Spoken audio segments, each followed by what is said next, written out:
Karibu tena mtazamaji kwenye awamu ya pili ya kipindi chetu cha yanayojiri. Kama nilivyokueleza ni kwamba hii leo tutakuwa tunaangazia kuhusu matatizo ama tatizo la watu kutosikia vizuri.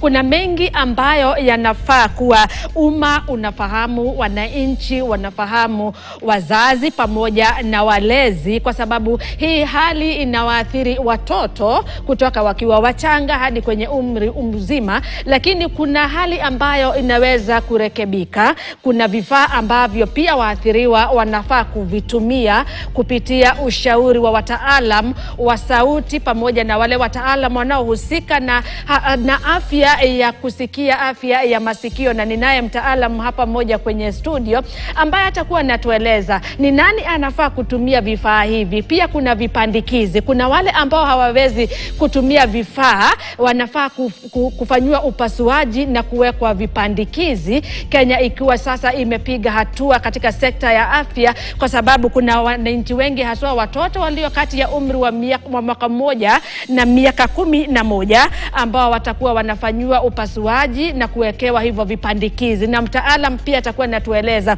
hivyo vipandikizi vinawekwa wapi na ni nani ambaye anastahili kutumia na ni nani ambaye hastahili kutumia, na ni wakati upi ambapo utazaliwa ukiwa hauna matatizo ya kusikia, lakini hapo baadaye unakuwa na hayo matatizo ya kutosikia vizuri. Karibu sana mtazamaji kwenye kipindi chetu, nikiwa na Damaris Gatiti. Yeye ni mtaalam wa sauti. Karibu sana Damaris. Na pia tunaye Sheila Shefo Mbiru. Yeye ni mtetezi na pia mwenye kisa. Utakuwa unatueleza mengi kuhusiana na hali yako na mchango ambao umekuwa ukitoa haswa kwa watoto, kwa kuwa sauti ya watoto walio na matatizo ya kutosikia vizuri. Karibu sana Sheila. Tukua pia tunamtarajia mzazi ambaye mtoto wake aliye na umri wa miaka 2 alifanyiwa upasuaji hapo jana katika hospitali ya KNH na kuwekewa kipandikizi. Tunajaribu iwapo atafanikiwa kufika hapa kwenye studio, atakuwa anatupa kisa chake. Safari imekuwaje na ilikuwaje mtoto wake ambaye alizaliwa akiwa na uwezo wa kusikia baadaye akapata matatizo ya kutosikia vizuri. Pia tunatarajia kwamba atakuwa anajiunga nasi hapa kwenye studio ili atueleze mengi na kutoa ushauri pamoja na kuwapa moyo wazazi ambao watoto wao wako katika hali hiyo na ni kipi ambacho unafaa kufahamu. Karibuni sana. Lakini kabla hata ya kuanza mjadala, kuna masuala mawili tu kwa muktasari ningetaka kutaja. Kulingana na takwimu za shirika la afya ulimwenguni WHO, zaidi ya watu 5% kote ulimwenguni, hii ni takriban watu milioni 430, wana tatizo la kutosikia vizuri. Ni kulingana na takwimu za shirika la afya ulimwenguni WHO. Tatizo liko wapi? Na kati ya idadi hii milioni 34 ni watoto. Kati ya asilimia hii 5 kote ulimwenguni, idadi ya watu milioni 34 kote ulimwenguni walio na matatizo ya kutosikia vizuri ni watoto. Pia mtaalam atakuwa anatueleza takwimu za hapa nchini zinasemaje, zinasimamia wapi, iwapo ni katika hali ya kuhatarisha ama bado tuko katika hali ya wastani na hali ikoje.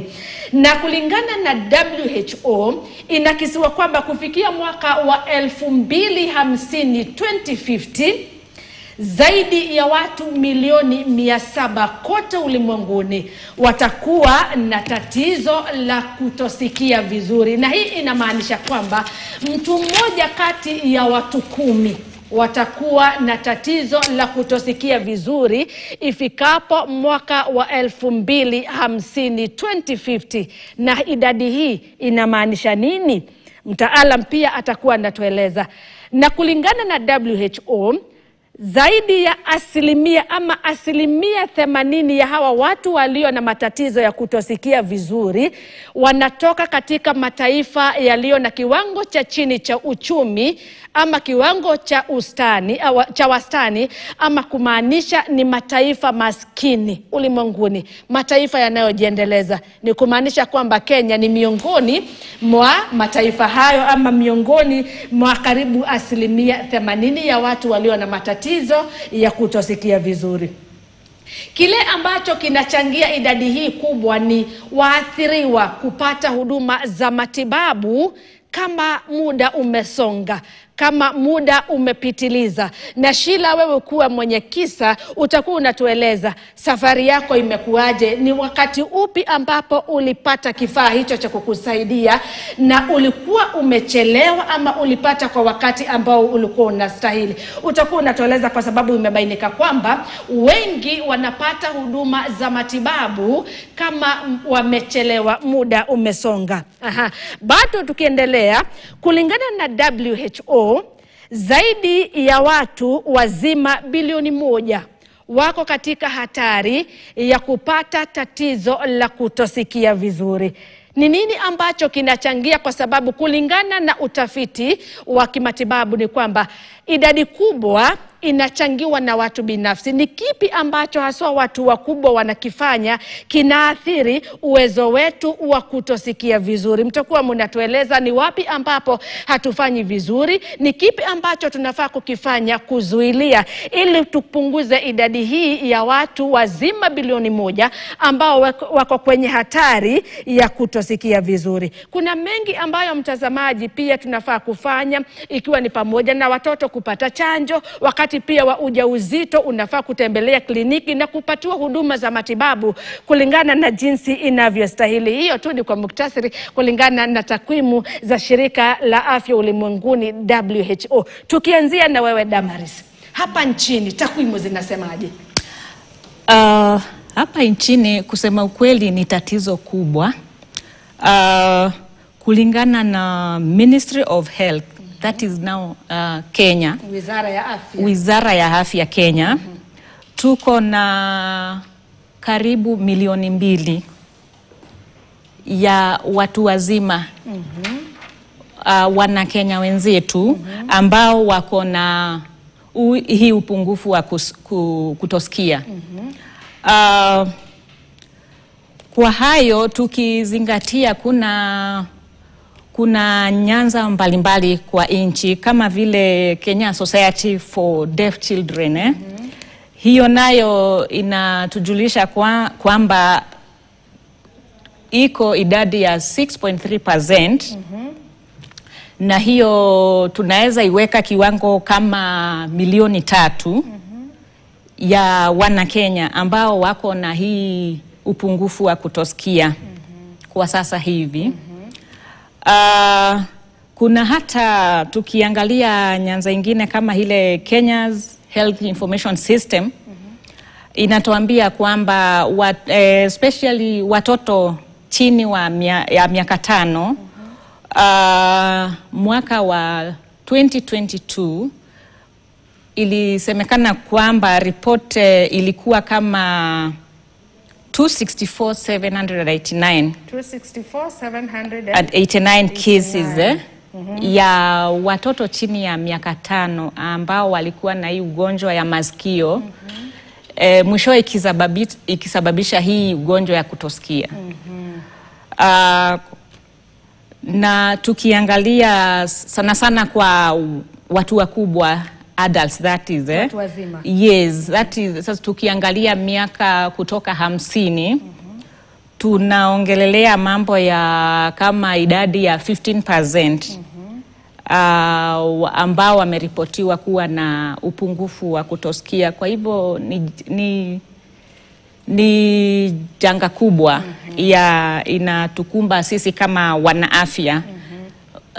Na sana sana kama sasa sisi wenye tunajumuika kwa hiyo utambuzi na kupeana hiyo huduma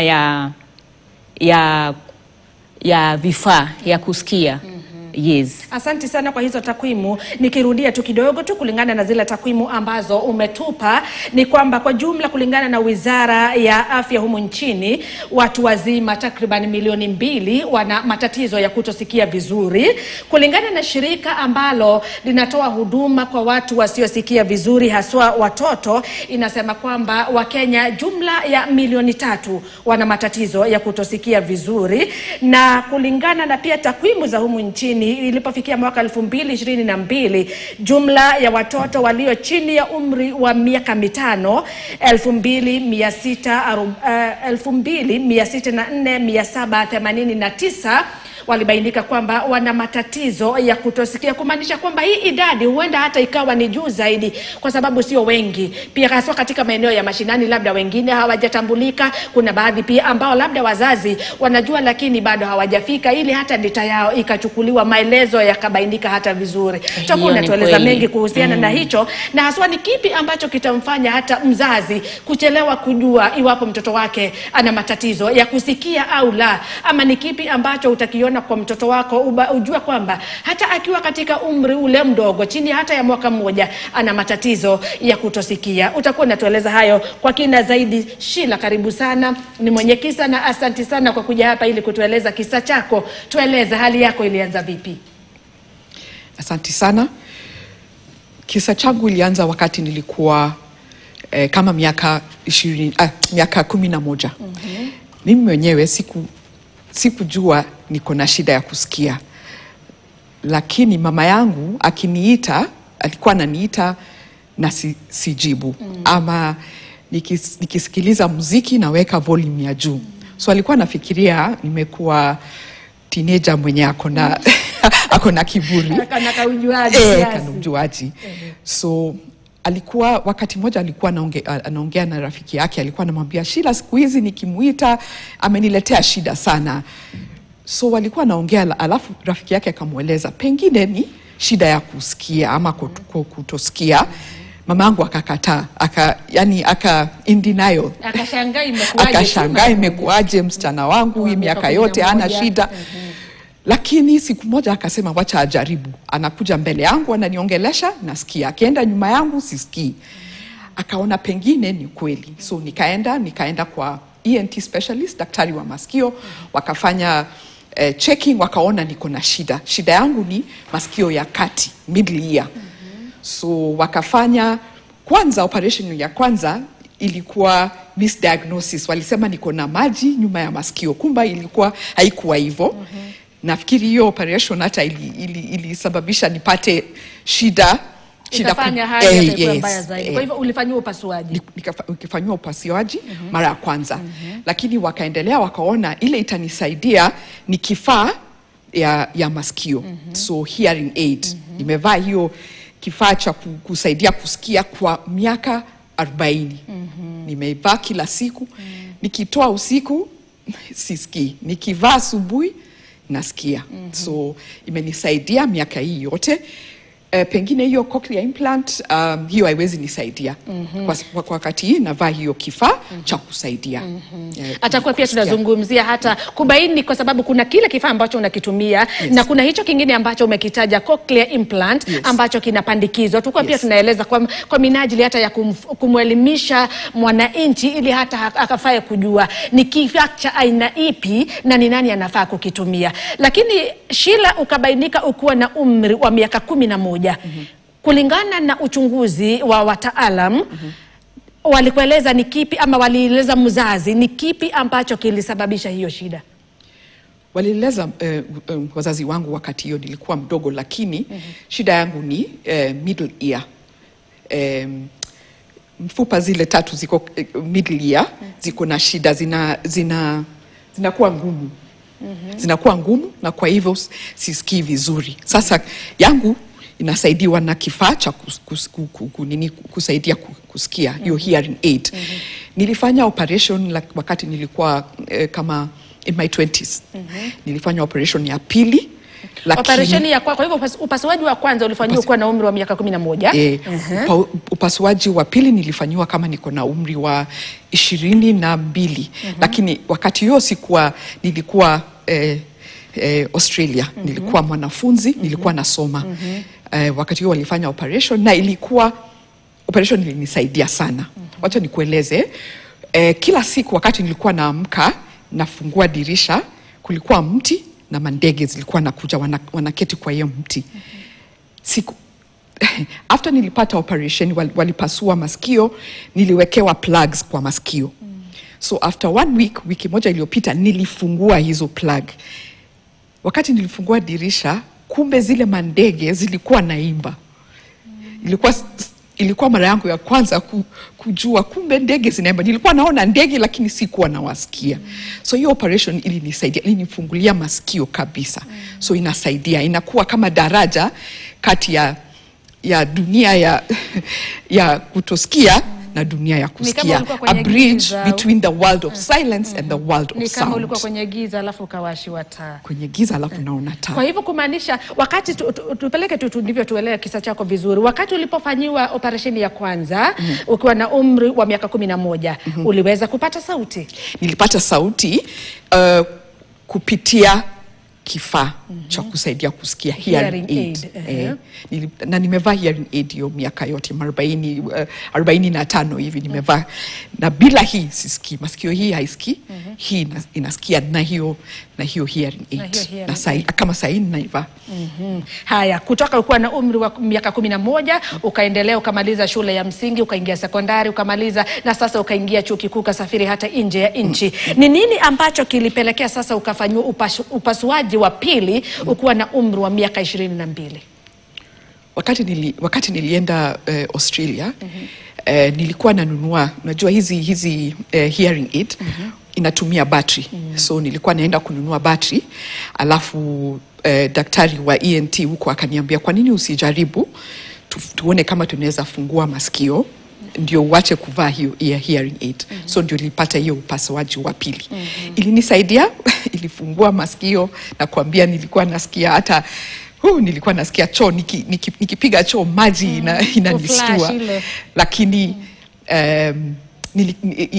niliendelea kutumia sasa hiyo hearing aid na paka wa leo. Aya, asante sana. Shikilia hapa sasa, tuje kwa mtaalamu wetu wa sauti. Umesikia kisa chake Sheila, tupeleke tu polepole. Ni kipi ambacho, ni wakati upi ambapo mtu atazaliwa akiwa hana tatizo la kusikia, lakini sasa anapata tatizo baadaye? Kwa mfano kama Sheila, yeye akawa tu binti tu ambaye amekuwa vizuri, hana matatizo, lakini alipofika umri wa miaka 11 akawa ana matatizo. Swali nzuri hilo. Kwanzia hapo, tuanzie pale nyuma kidogo. Pale kabla hata kuzaliwa. Tunaongea mambo ya ujauzito. Mimi kama mama. Kama mama Sheila sasa akiwa mjamzito. Mama Agnes, mambo ni mingi pale. Mambo ni mingi pale, ni ile tunaita prenatal causes. Chanzo inaweza anzia hapo. Sasa hiyo si ya Sheila peke yake, narudi tu nyuma. Manake Sheila ni moja ya wale wengi tuko na wao. Ni kweli. Haina mbalimbali, case by case. Sasa pale hivyo nyuma ujauzito, kuna vitu nyingi zinaweza changia. Kama vile hata tunasema hizi infections, kama vile tunasema torches, zile tunasema ziko teratogenic kwa ujauzito. Kwa mfano vile tunasema mambo ya ugonjwa kama ile toxoplasmosis, tunaongea mambo kama ya rubella, tunaongea mambo kama ya cytomegalovirus. Hii ni virusi ambazo zinachangia magonjwa kama yale kwa mama akiwa mjamzito. Zinaenda zinadhuru ule mtoto ana develop. Yes. Hizo tunaita torches, ama that's a mnemonic, lakini zinachangia kwa ule zina cross the placenta. Alafu zinachangia kwenda kuleta tatizo kwa ile cochlea ambayo iko na zile hair cells zenye zinasaidia kupitisha sauti mpaka kwa ubongo. Hiyo ni baadhi tu ya nyingi pale kwa prenatal ukiwa mjamzito. Hiyo ni baadhi tu, ziko mingi hapo. Tunaweza tena ongea mambo ya during birth, that is perinatal period kwa lugha ya Kimombo, wakati wa kujifungua. Mambo ni mingi pale, kama vile unaweza pata mtoto ule tunasema poor upgasco. Ama hata tunaweza ongea ile mtoto anazaliwa na akuwe na ukosefu wa oxygen ama hewa. Hiyo anoxia bado tunajua inadhuru ile tunaita sense organ ama cochlea, mahali sense organ iko. Na pale sasa perinatal mambo ni mingi, hiyo ni baadhi. Manake tunajua hata hawa watoto wanazaliwa wakiwa na upungufu wa kilo ama prematurity. Yule mtoto ambaye alizaliwa kabla ya kufikisha miezi 9 hiyo. Hata hao nakuta bado wako na risk ya kukua na hiyo shida. That is, hiyo ni risk tu. Si wote wanapata kuwa na upungufu wa kutosikia. Sasa hapa tena again tunaweza sema mambo kama sasa Sheila where she belongs. Hapa baada ya kuzaliwa, postnatal. Mambo ni mingi pale sasa, manake tunaongea mambo ya huyu mtoto safari kutoka akiwa hiyo 1 month mpaka sasa akiendelea kukua. Na pale kuna mambo mingi, manake hata tukiongea mambo ya pale mtoto akiwa mdogo kabisa, kuna infections mbalimbali kama zile tunaita neonatal meningitis. Pale kuna watoto pia wanazaliwa na bado wanaenda ile tunaita neonatal ICU. Kumbuka pale wanaendelea kukua na ile mechanical ventilator. Unakuta mtoto anakaa hapo kwa mechanical ventilations zaidi hata ya siku 5. Baadhi pia baada ya kuzaliwa kuna watoto wengine pia wako na ile tunaita jaundice. Na wanapochunguzwa damu yao wanapatikana kuwa na ile wanakuwa na kuna hizo chembi ambazo zinachangia hiyo ugonjwa ya jaundice. Na unaweza kuta sasa hata huyo mtoto bado wako hatarini ya kutosikia. Na the common ones bado tunaweza sema hata zisi kama ile practice tunayo pale kwa hospitalini. Kuna baadhi ya madawa pia unaweza kuta pia bado zinachangia kuaffect hiyo cochlea hair cells ambazo ni muhimu sana, manake hizo ndizo zina transmit sauti kwa ile nerve ambayo inaleta kusikia. Baadhi ya hizo dawa tu ni zile tunatibu magonjwa ya kawaida kama hizo pneumonia hivyo. So madawa ni mingi, na ndio maana unaona tunasisitisha hata zile dawa tunanunua pale direct kwa watoto wadogo. Pia ni vizuri tuzingatie, manake hautajua ni dawa gani pale itadhuru huu mtoto. Wewe utakuwa unaona mtoto ni pneumonia, unakimbia pale kwa pharmacy, unachukua dawa. Sasa ni vizuri at least watoto kama hawa wanaletwa kwa wataalamu, ndio watajua ni dawa gani itachangia na ni gani ambaye iko safe, ambaye haitatuletea hii mambo. Again kuna hizo sasa tunaita magonjwa infections. Ukimsikiza vizuri aliongea mambo ya kuwa na maji kwa middle ear. Sasa mtoto anapo grow ako immunity yake ni kidogo, na pia ako na risk ya kupata ear infections. Sasa hapo kama sasa in her case anaongea mambo ya kukua na middle ear infection. Na tukiangalia middle ear, yes, kwa sikio hiko part mara 3. Kuna hiyo outer, hiyo ni hii ya nje tu, na hiyo canal. Nakukatiza kidogo tu, naona muda umesonga. Kidogo tu Sheila, nataka nichukue pumziko fupi mno. Wakati sasa tutakaporejea utapata muda, na pia atapata muda kuelezea hata zaidi. Tutaendelea mpaka muda utakaposonga. Mtazamaji, kufikia hapo nachukua pumziko fupi mno. Baadaye sasa tutakaporejea kwenye awamu ya pili, tutakuwa tunaendelea na mjadala kuhusiana na jinsi sikio lilivyo na ni kipi ambacho unafaa kukizuilia kama wewe mzazi, kama jinsi ambavyo mtaalamu amesema ni madawa yapi ambayo yamechangia tatizo hili haswa kwa watoto wadogo. Usiende mbali.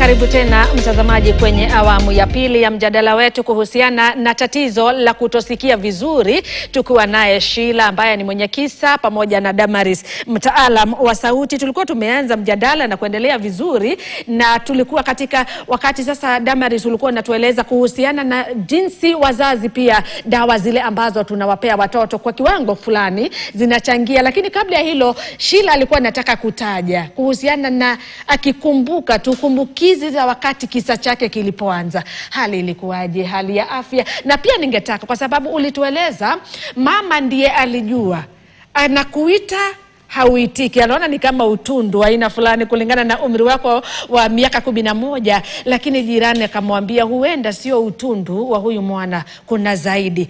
Ulikuwa shuleni wakati huo, mwalimu labda alikuwa amejua ama alikuwa tu anakupa kichapo akisema wewe sasa umekuwa mtundu hata husikii?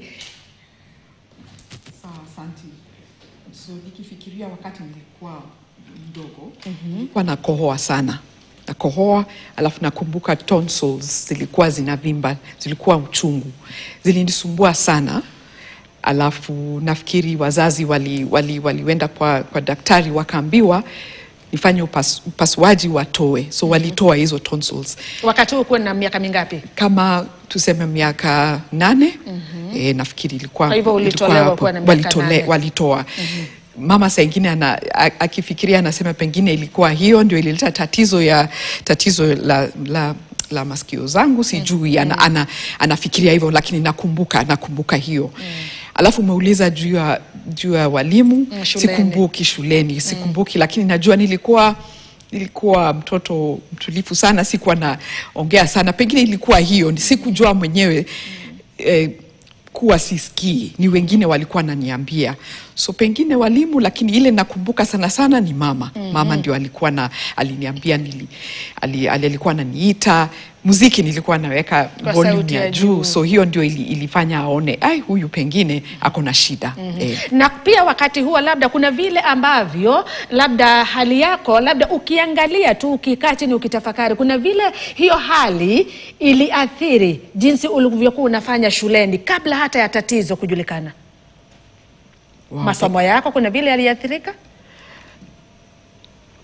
Masomo ilikuwa sawa. Kitu ile najua, nilikuwa sana naenda nauliza wanafunzi wenzangu wanisaidie, sikusikia ni nini mwalimu alisema.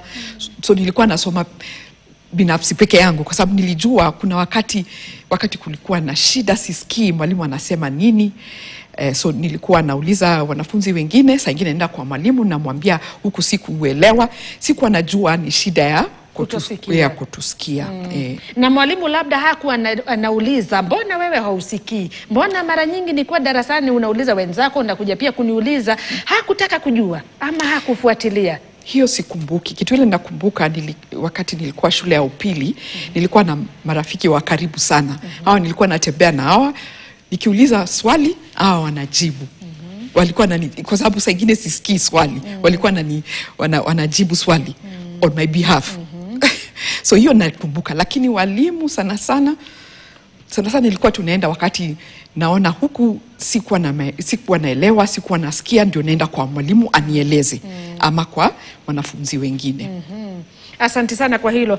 Sasa Sheila, kulingana bado tu tukiendelea, alafu tutarejelea ile swala ulikuwa nazungumzia kuhusu sehemu 3 za masikio. Lakini kwanza tuzungumzie hiki kisa cha Sheila kwa sababu kina wahusu wengi. Amezungumzia kuhusiana na tatizo la kuwa na tatizo kwenye mafua tonsillitis, na anasema huenda hali hiyo, hata mzazi wake anasema huenda hiyo ilichangia kwa kiwango fulani tatizo lake la kutosikia. Tueleze hali hiyo inafikiaje hata inaathiri uwezo wa mtoto wa kutosikia vizuri, na ni kwa mtoto tu au pia ni yule ambaye amefikisha umri wa utu uzima? Swali nzuri hilo. Nikichangia kulingana na vile nimemsikiza Sheila, ameongelelea kuhusu kuwa mara kwa mara anaambiwa kwamba hakona ile lakini nafikiria ni ile tunaita recurrent tonsillitis. Sio ile tu ya mara kwa mara. Sasa hapa naweza sema ni mechanism ya hiyo hali ya kupata hiyo recurrent tonsillitis. Kumbuka pale tukichangia mambo ya maumbile yenye tunaita anatomy. Ukiangalia kama sasa hii tukiongelelea mambo now that hiyo part ya sikio tunasema middle ear. Tunaongea mambo ya middle ear ikiwa bado ya pale ni hewa majorly inafaa kuwa hewa na lining ya pale kwa hiyo part ya sikio. Na bado kuna zile mifupa tatu, tunaziita ossicles, the small tiny bones. Hata alitaja. Sasa unafaa kujua hizo tu ni zile ziko kwa pale middle ear, lakini cha muhimu tena kiko pale middle ear ni ingine tunaita eustachian tube. Eustachian tube ina connect middle ear, that is kushikanisha middle ear na njia ya airway. Airway nao tunaongea mambo ya kupitia mdomo, kupitia mapua. Na ndio sasa hiyo inashikana hapo chini kiteremka mahali mahali tonsils. The tonsils glands ziko. Na zile anasema kwamba alikuwa anapata infections mara kwa mara. Sasa hile eustachian tube tukijiuliza kazi yake ni nini, sisi tutajua hile eustachian tube ni ile tunasema equalize the atmospheric pressure na that middle ear pressure. Kusawazisha. Yes. Zikuwe sawa. The pressures outside that hapo ndani kwa middle ear. So tujiulize, ndio maana nasema ni mikakati ama mechanism that ina lead kwa hiyo kutosikia. So ukiwa kuna vitu zinachangia sasa ku block ile eustachian tube, ile kufunguka ndio iweze equalize hewa pale ndani ya middle ear na atmospheric pressure. Hapo ndio mechanisms zinaenda zikizidi na zikileta complications. Mojawapo tunajua tonsils zikiwa kubwa, kama vile zikiwa infected na zinakuwa kubwa. And tukijua ya kwamba ziko graded. Zikiwa sasa hata zinashikana ndio hiyo tunaita ile grade kubwa, hiyo grade 4. Tunajua pale iko pia karibu na opening ya ile eustachian tube. Na pia tukijua hii tonsillar gland kifura, kuna kitu tunaita Waldeya ring. Hii ni moja tu ya ile tunaita Waldeya ring. Manake Waldeya ring tunajua zingine bado baadhi inakaa tu kama hiyo tonsils ni ile tunaita adenoid. Maybe umeisikia kwa watoto wadogo. Adenoid sasa hiyo ndio iko karibu sana pale na eustachian tube. So tukiona tonsils zikifura hapa chini, tunajua because it is in that Waldeya ring, zaidi hata hizo adenoids sana zinaambatana, unakuta pia zimefura. Na hapo zina uwezo wa kublock ile tunaita eustachian tube, ambayo ndio ina-equalize ile hewa iko pale middle ear, and it's also a part of that middle ear. So what will happen, akiwa na infections ya either tonsils ama ile adenoids, juu tunasema ziko kwa hiyo, they are all lymphoid organ tukiziita hivyo kwa njia ya kimombo. Tunajua hizo infections zitafanya ile tunaita local spread through the eustachian tube to the middle ear. And that is sasa hapo ndio tunasema hata ukiwa na tonsils mara kwa mara pia huko na infection ya hiyo njia ya juu ya hewa. Homa mara kwa mara. Sasa cells zenye zina line hiyo njia yote, bado zile zina line eustachian tube ni moja. Vile tunasikia huku umefungana mapua, hata hiyo tube imefungana. Na sasa ikifungana, unaona sasa I drain secretions zile ziko kwa middle ear, I drain. And the other thing, I ventilate ile kuventilate airing the middle ear. Yes. Sasa hiyo yote ikiwa congested pale ifungane na uchafu pia uko pale. Yes, inachangia ile sasa ulisikia akisema mambo ya effusion in the middle ear. And now you ask yourself, hearing loss ni nini? Remember tunaongea mambo ya hearing loss, si unajua sound inatoka nje. Ikisha kolektiwa na hii sikio ya nje, hii tunaita pina lugha ya kimombo. Hiyo sound ikiwa trapped tunaiweka kwa canal ile ambayo sasa inaenda ndio vibrate cause vibration kwa ile eardrum. Ndio sasa hiyo vibration ya eardrum ndio ita transmit the vibratory sounds to the three ossicles now zile alisema bones za middle ear. So kwa scenario yake ile ambayo akona ile fluid kwa ile middle ear, uta expect now sasa hiyo, that's normal physiology. Ideally hivyo sound ndivyo inafaa kuwa ikisababisha that imekuta kanali iko wazi, imekuta eardrum iko wazi, iko intact, haina shimo, na imekuta pale middle ear vile tulisema ni hewa tu na hizo ossicles na baadhi ya zile vitu zingine ziko pale hivyo. Sasa lakini pale sasa ikikuta fluid juu ya ile eustachian tube ambayo block juu ya zile shida ziko pale kwa jia hewa, nasal na hizo tonsils, adenoids pande ya nasal na adenoids. Sasa unakuta hiyo fluid ina cause restriction ya zile ossicles kuvibrate. Na by that, the ossicles, remember ndio kuna hile tunaita cochlea ndio iko sasa kwa inner ear. From the middle ear, hiyo sound ziki vibrate inafaa cause fluid movement ile iko kwa inner ear ndio uweze kufika kwa ile nerve ya kusikia. Sasa pale ile maji iko kwa pale kwa middle ear, hapo ndio shida inakujia. Na hiyo ndio tunaita hiyo tu mechanism tu, kama kuna vitu zina blocks zinachangia fluid nini kila kitu ikiharibu tu hiyo normal anatomy, unakuta sasa hiyo conduction ya sauti haifiki cochlear nerve ile iko kule inner ear. Sasa hiyo ndio hiyo sasa hapo inaweza changia hearing loss ya hiyo type ya juu ya hiyo pathway ya sauti. Tukiweka hivyo kwa sababu sauti yenyewe ilitoka nje wakati ilipojaribu kuingia ndani, ikazuiliwa, ikazibwa, kwa hivyo haikuingia. Hata ndio maana yule mwathiriwa hapati sasa kusikia hiyo sauti, haifiki kwa nerve ya kusikia juu ya hizi njia conduction pathway ya sound wave transmission. Yes. Asante sana, bila shaka kwa kweli tumeelewa, na nina uhakika mtazamaji anafahamu mengi. Mnatupeleka vizuri, tuko darasani hapa tunasoma.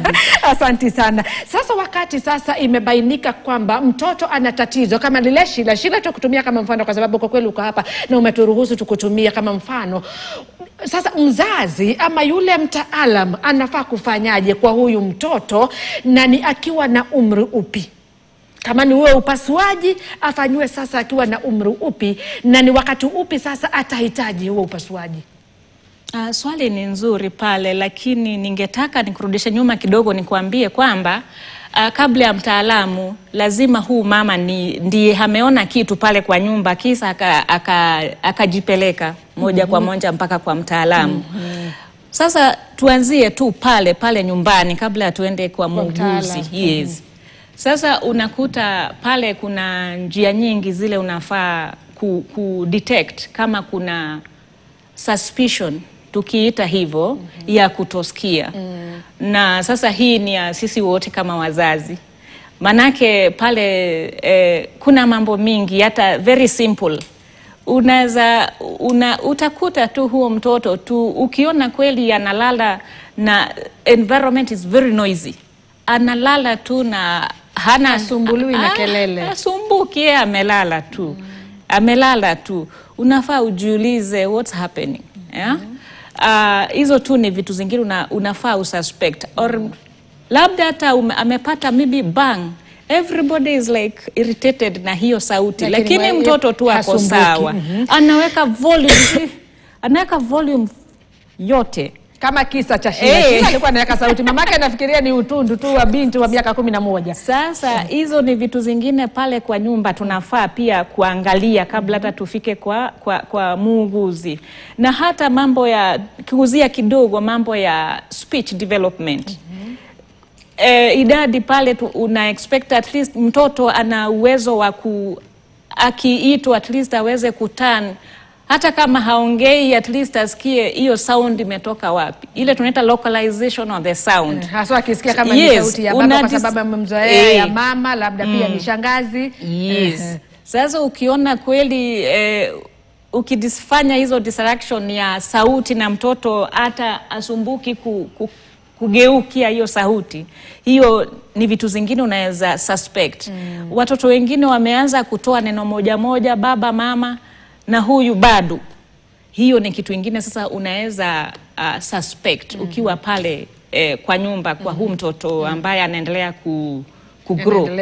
Sasa unakuta sasa pale sisi sasa nao huu mama ni vizuri sasa pale nje at least tukiweka hiyo mikakati ya early detection pale nyumbani itasaidia. Manake sasa pale akishafika hospitali sasa hapo ndio wajibu wetu sasa kama wanaafya inafaa hata sisi tukue kibaumbele ya realize that hii hearing loss especially kwa wale watoto walikuwa na zile risk factors labda prenatal, natal, umeona neonatal vile hospitalization imekuwa, ni vizuri pia unakuwa holistic. Na saa ile especially mama ameanza kuleta na vitu unajua pia zinaweza changia complication ya hearing loss, ni vizuri una take time na una refer to the relevant specialist. Manake hata sisi ni kama audiologist kuna what we call collaboration, teamwork. Majorly tunaongea mambo ya ENT specialist, that is ENT surgeon. Bajo el cielo roto de promesas sin sentido. Hiyo yote na pediatricians more so. Na ndio sasa unaona pale hivyo mambo ni mingi. Sasa mimi kama nikiwa kama mfanyikazi wa afya kama audiologist, ni wajibu wetu tukipata watoto kama hawa wako na hiyo shida ya like mtoto haongei na ni kama siko sure hanasikia, ni vizuri kufanya mapema hearing testing. Na and especially ni changamoto tu kwa hapa Kenya. Otherwise in an ideal setup hii ni vitu hata tungekuwa tunafanya ile tunaita neonatal screening immediately when the baby is born. Tunafanya screening. Sasa hapo ni screening manake sasa mama hata haja hofu mtoto hasikii. Lakini tunaweza kufanya screening manake tuko na vifaa. Kuna vifaa zinaweza fanya early detection ya hearing kama zile tunaita autoacoustic emission. We can tell mtoto hasikii bado tu akiwa tu just after birth. Sasa hizo zinachangia hiyo early detection. The other thing ni early and timely treatment ya ear infections, kama na hizo infections baadhi zenye zinaweza changia complications kama vile Sheila amesema. Ni vizuri timely unatibu na in case kama kuna complications una intervene kwa mapema. Kwa mapema kabisa. Asante sana kwa hilo Damaris. Umegusia masuala mengi na ningetaka pia kwa sababu Sheila kando na kuwa mwenye kisa pia wewe ni sauti na mtetezi wa watu walio na matatizo ya kutosikia. Kulingana na jinsi Damaris amesema, kwanza hatua ya kwanza ni yule mzazi na yule mlezi kutambua iwapo mtoto wake ana tatizo, kama jinsi kwako ilifanyika. Mama wakiwa pia na rafiki yake walikuwa wa kwanza kutambua kwamba huyu binti hayuko sawa, na ndipo sasa wakachukua hatua ya kukupeleka kwa wataalam na ukapata kusaidika. Wazazi wengi wanafahamu kulingana na yale ambayo umeyashuhudia. Wazazi ama wananchi, jamii inafahamu kuhusiana na yale ambayo mtaalam ametueleza. Ama mara ya kwanza inabainika wakati hali imekuwa hata mbaya zaidi kwa mwathiriwa, kwa huyu mtoto ama amekuwa kwa umri wa kuwa kijana pia kwa utu uzima. Jamii ina maelezo ya kutosha kuhusiana na afya ya watu kutosikia vizuri. Kulingana vile naona jamii wengi hawajui. Sana nikiongea na watu wengi nikiwaeleza juu ya hali yangu, nikiwaeleza hali yangu. Unajua hali yangu vile unaniona hauwezi ukajua niko na hali yoyote. Kwa hivyo nikianza kuongea wengi hata hawaelewi, lakini sana vile nimesema nikiendelea kueleza watu kuna hii na vile daktari amesema tuanze wakati watoto ni wadogo. Kama tunaweza fanya hizo test, wanasema neonatal test, lakini kueleza watu ndio waelewe hii maneno inaweza kuwa hivi, inaweza kuwa hivyo.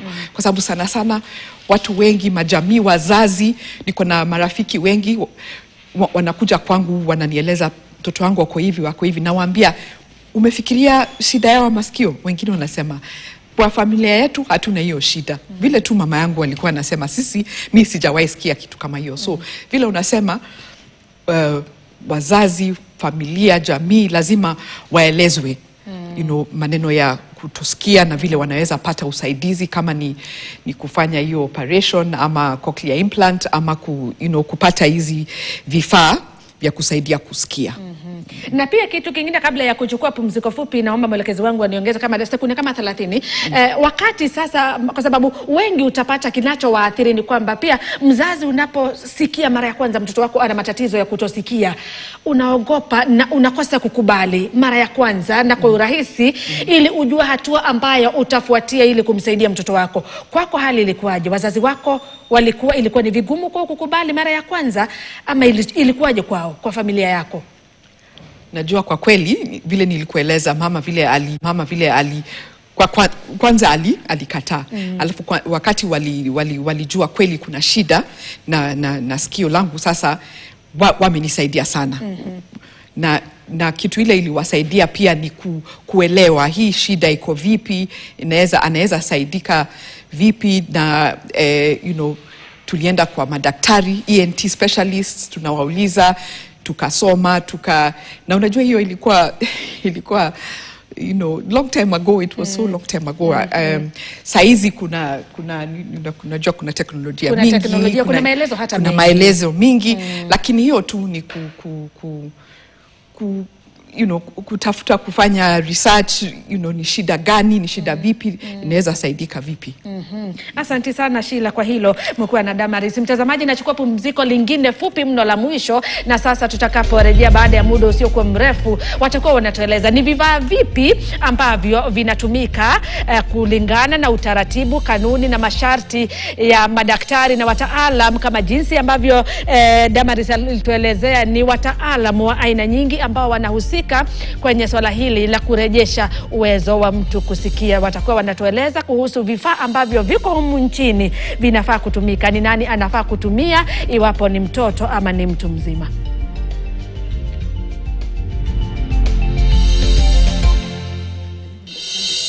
Very well. Karibu tena mtazamaji kwenye awamu ya 3 na ya mwisho ya mjadala wetu kuhusiana na tatizo la kutosikia vizuri, nikiwa naye Sheila pamoja na Damaris hapa kwenye studio. Na kabla hatujaingia kwenye vifaa ambavyo vinatumika kuwasaidia watu kuwarejeshea uwezo wao wa kutosikia vizuri, ulikuwa umetajia kuhusu swala la dawa ambazo tunafanya makosa sisi kama wazazi pamoja na walezi na jamii nzima. Mtu anakimbia pale kwenye duka la kuuza dawa, chemist, bila maelezo ya mtaalam, na unapata kwamba zile dawa ambazo unampa mtoto wako hasa akiwa na mafua kwa kipindi kirefu kinamletea matatizo ya kutosikia vizuri. Tuelimishe, ni dawa zipi? Swali nzuri mno. Dawa haina mingi. Kama vile tunajua, tukienda kwa zile most common, tunajua watoto wengi wako vulnerable kupata magonjwa kama vile pneumonia, severe pneumonia. Na wakati mwingi utakuta pale kuna zile dawa hata sisi hospitalini tumezoea kutumia kama first line treatment. Tunaongea kuhusu dawa kama gentamicin, kanamycin. Hizo tu ni baadhi ya nyingi. Hizo dawa tunajua ni zile tuna categorize kama dawa zile zina cause ototoxicity.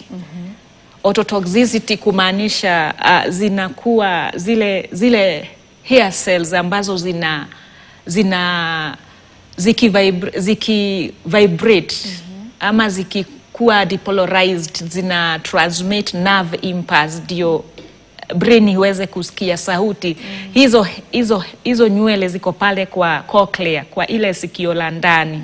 Sasa hizi dawa kama hizo nimetaja, gentamicin, kanamycin, nyingi kama zile tunajua sisi baadhi, kama sisi tukiwa watoto, kama vile quinine, especially quinine, chloroquine, zile hatupendi kabisa kupea wajawazito, manake hata hizo ziko na uwezo wa ku-cross the placenta. Ku-cross the placenta na bado kufikia mtoto, the fetus, the growing fetus, na ambazo zinaenda zinadhuru zile hair cells. Hizo dawa aina nyingi, hizo ni baadhi tu nimetajia, zinaleta hizo ototoxicity. Kwa hivyo tunahimiza hata wanaafya wenzetu wana take caution, manake hizi dawa unakuta zinatibu hii, but the other side ziko na effect. Yes. Asante sana. Sasa tuje, kabla ya muda kutamatika, tuangazie kuhusu vifaa ambavyo vipo tunavitumia humu nchini na vile ambavyo pia vinatumika kusaidia kurejesha uwezo wa kusikia. Tukianza na dada yetu hapa Sheila, unatumia kifaa, unaweza tueleza labda pia ndio wataalam wabaini kwamba ni kifaa kipi ambacho utakitumia? Uwezo wako wa kutosikia ulikuwa upi? Ulikuwa umepoteza uwezo kwa kiasi kikubwa? Ulikuwa katika hali ya wastani? Ama hali yako ilikuwaje mpaka ikafikiwa sasa utatumia kifaa hicho? Na ulianzia na kifaa hicho ama umekuwa ukibadilisha kadri muda unavyoendelea kusonga? So vile nilikueleza, wakati nilikuwa miaka hiyo 11, wakati nilipelekwa kwa ENT specialist, daktari wa masikio, so wanafanya testing. Kuna vile najua mtaalamu ataweza kueleza, wanafanya testing, alafu wanajua hii kutosikia level yake imefika wapi. So kama yangu sikio moja iko moderately hearing loss, chakati, alafu ile ingine ni zaidi ya hiyo severe hearing loss. Na sasa hiyo wakati waliangalia wakaona kitu ile itanisaidia ni kifaa cha kusaidia kusikia, nikapata hiyo hearing aid. Hiyo ilikuwa wakati wa zamani, ilikuwa hearing aids ndogo, lakini vile nimekuwa miaka hizi zote kusikia yangu imeendelea ikishuka. Kwa hivyo nimepata ile nguvu ya zaidi. Sasa hiyo ndio ninavaa saa hizi. Inaitwa, ziko tofauti. Hii inaitwa in the ear.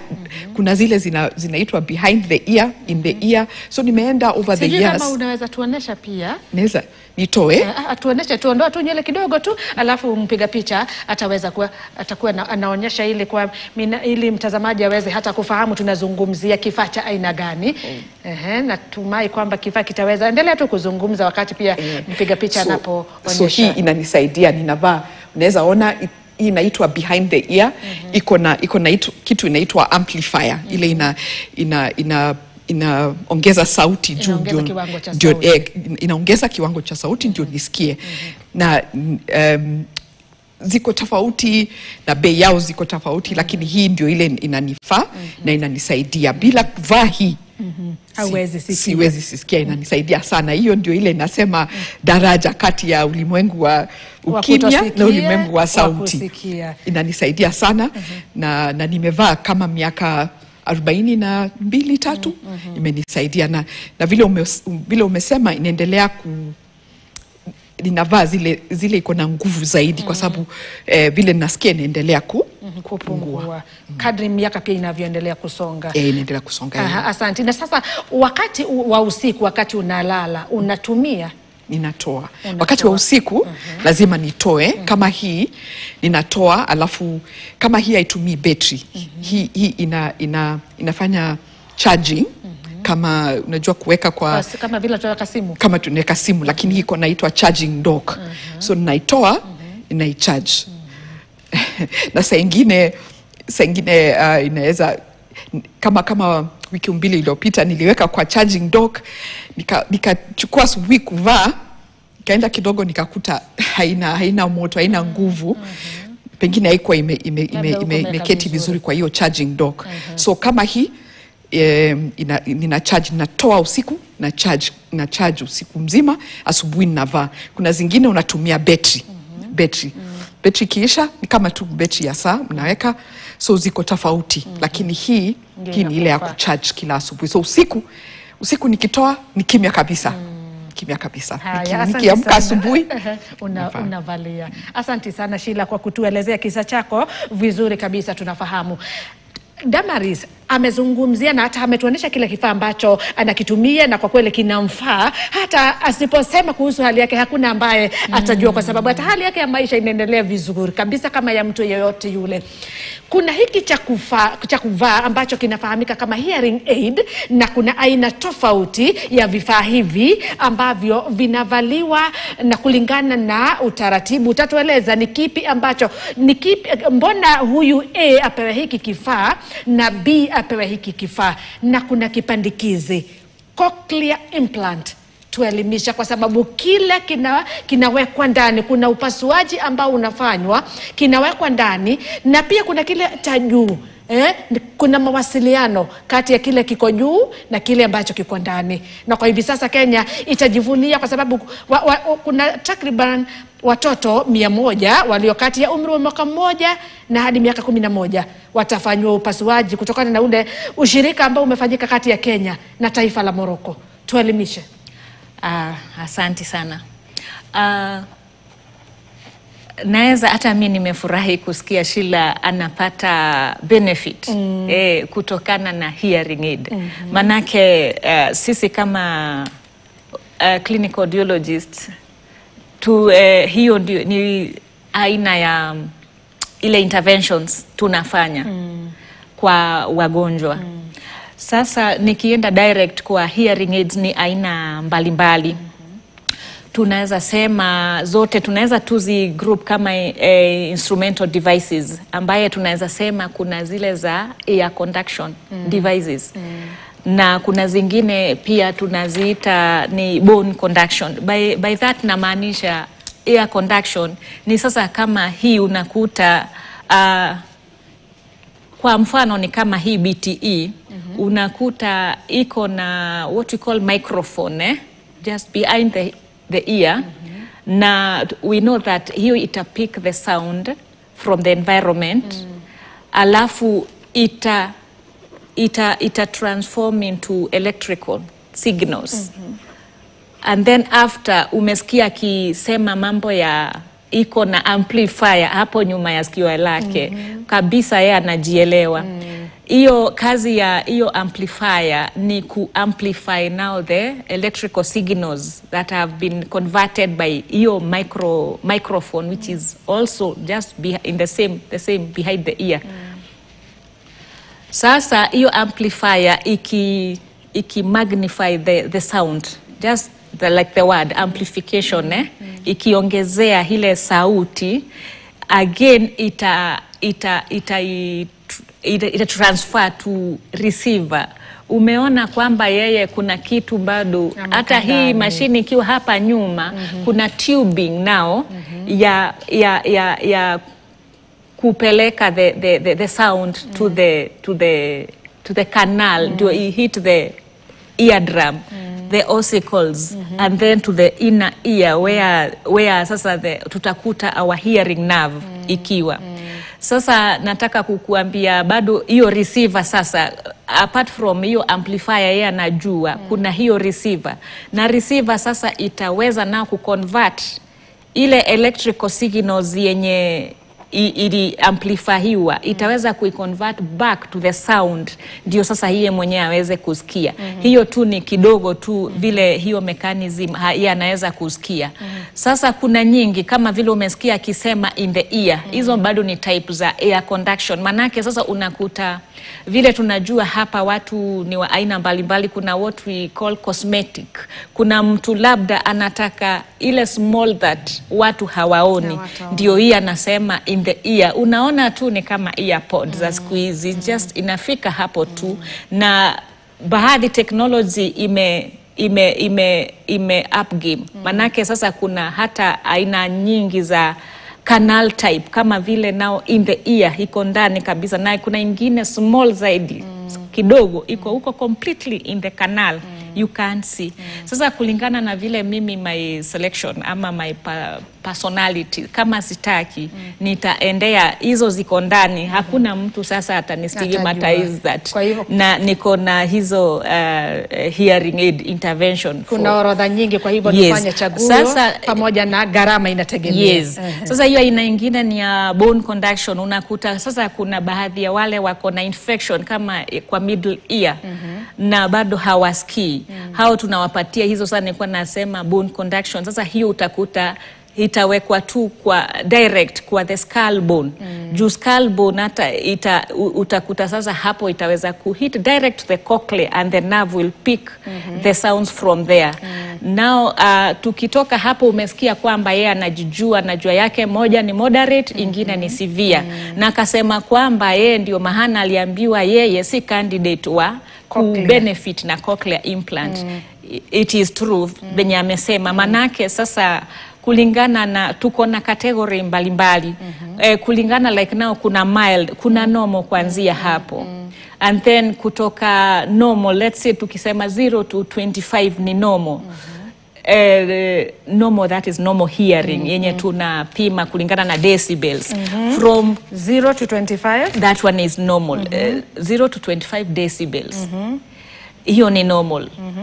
Kutoka again 26 all through to 41, hiyo ni mild. So from there 41 to 56 ni moderate. Umesikia vizuri, amesema kwake moja ni moderate. Kwa hivyo sikio lake moja ni 41 hadi 56. Somewhere talk of 41 to 55 moderate. Alafu kuna hiyo kiwango ingine ya moderate severe. Where nao sasa unatoka 56 ikienda hapo 71. Yeah. And then sasa kuna severe, hiyo inatoka 71 to 91. Ndio sasa from 91 ndio ile tunaita profound ama total hearing loss. Sasa ukisikia hakisema kwamba yeye si candidate wa cochlear implant, indeed it is true, because for you, like one of the criteria of someone who need a cochlear implant, then hatakuwa na severe to profound. So now hiyo inajibu hiyo swali yake. Na sasa definitely now tukiachana na hizo instrument devices, now that gives us now another intervention. Hiyo tunaita now cochlear implant. And not only cochlear implant, we also have another, the cochlear implant is a bit common compared to the second type ya implant, ile tunaita auditory brainstem implant. Hiyo sasa unaenda above ile mahali unaweka hiyo kipandikizi cha cochlea. Hiyo unaweka pale tunaita kwa anatomy brainstem. That is where unaweka hiyo kipandikizi ya auditory brainstem implant, unpopular in Kenya. Haya, shikilia tu hapo, tumpatia fursa pia Sheila azungumzie kidogo tu kuhusiana na ujio wa hivi vipandikizi. Kwako inakuletea hisia za aina gani, ikizingatiwa kwamba sasa watoto hata walio na umri wa mtoto aliye na umri wakati wa mwaka mmoja hadi miaka 11 atafaidika kwa kupatikana kwa hivi vipandikizi humu nchini? Niko na furaha mingi kwa sababu hakuna mtoto anayepaswa kuachwa kimya. No child should be left in silence. So naona hii cochlear implant ama hearing aid inasaidia mtoto awe anaweza sasa kusikia, anaweza sikia wazazi, kama kuna shuleni anaweza sikia, maisha yao itatofautika vizuri, wanaweza enda shule, wanaweza soma, wanaweza saidiwa. Yani itakuwa mwanzo ya kusaidika, wakipata hii vifaa ama wakipata operation ya cochlear implant. Ni kitu muhimu kwa sababu mimi nikifikiria, nikilala usiku natoa hii kifaa cha kusikia hearing aid, nikitoa inaenda kimya kabisa. Lakini asubuhi nikiamka navaa, niko sawa. Sasa unaona huyu mtoto maisha yake itabadilika. Hakuna wakati atakuwa na ule ukimya. Atakuwa anaweza sikia, anaweza connect na wazazi, na watu familia, you know, so itakuwa kitu mzuri, itakuwa inawasaidia. Asante sana. Mwelekezi wangu ananiambia muda haunasi. Bila shaka kwa kweli nina uhakika mtazamaji ameweza kufahamu mengi na hata kupata tumaini iwapo labda mtoto wake yuko katika hali hiyo ama jamaa yake yoyote ama yeye mwenyewe labda yuko katika hali hiyo. Kwa hivi sasa nina uhakika kwamba amepata matumaini kwa sababu sasa huduma zitakuwa zitapatikana pia hata katika hospitali za umma humu nchini. Mtazamaji, ikizingatiwa kwamba kuna mpangilio wa takriban watoto 70 watakuwa napata upasuaji humu nchini kwenye hospitali za umma na pia wengine 30 pia watakuwa wanafanywa upasuaji, watasafirishwa hadi nchini Morocco. Mtazamaji, ni kufikia ufanisi na ushirikiano ni kati ya Malkia wa Morocco pamoja na ofisi ya mke wa Rais Rachel Ruto humu nchini ambao wamefanikisha, na bila shaka mwenzangu Gloria Milimu atakuwa anatuandalia makala maalum kuhusiana na vipandikizi vivyo kwenye makala yake ya Health Digest weekend hii. Kwa hivyo usikose kwa sababu alifuatilia mtoto katika hospitali ya Kenyatta aliye na umri wa miaka 2 akifanywa upasuaji na kuwekewa kipandikizi hicho. Asante sana mtazamaji kwa muda wako. Kwa niaba ya Sheila pamoja na Damaris ninasema asante sana. Mimi ni Agnes Gakunga. Zifuatazo ni taarifa za KTN News Desk, na muona mwenzangu Noah Kepkemboi pamoja na Meresha Owiti wamejiandaa. Asante sana.